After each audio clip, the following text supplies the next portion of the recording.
আমার বোনের বাড়িতে যাওয়ার সময় একটা অটোতে যাচ্ছিল, তো একটা অটো বাইকে একটা পিছিয়ে যায় ধাক্কা দিয়ে অটোটা উল্টাই হয়েছে।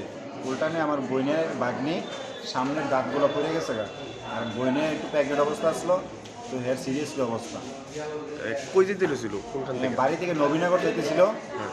অটোটা সামনে আসছিল আর বাইকটা পিছিয়ে ছিল। তো অটোটা একদম সাইডে ছিল, বাইকটা একদম গিয়ে পুরো অটোটার ভিতরে লাগাই দিচ্ছে। বাইকের নাম্বার জানো? না, বাইকের নাম্বারটা এখনো জানা হয়নি। পুলিশ গেছে ঘটনাস্থলে? পুলিশ শুনতে পারতেছি যে এখানে গেছে, কিন্তু আমরা কোনো গিয়ে দেখছি না যে এখানে পুলিশ আসে না। তোমার বোনে তো অটো গাড়ির মধ্যে আসলো। হ্যাঁ, আমার বোন অটো গাড়িতে আছে। টোটাল অটো গাড়ির মধ্যে কতজন আহত হয়েছে? অটো গাড়ির ভিতরে মোট 5 জন। 5 জন। আর বাইকের যে চালক উনি কই আছে এখন? এখন হসপিটালে আছে, আর বাইকের চালকের ভিতরে 2 জন, তারও আহত হয়েছে কিছু। আচ্ছা। তো তোমার এখন হসপিটালে কি পুলিশ আইছে? না, এখনো পুলিশ আইনি।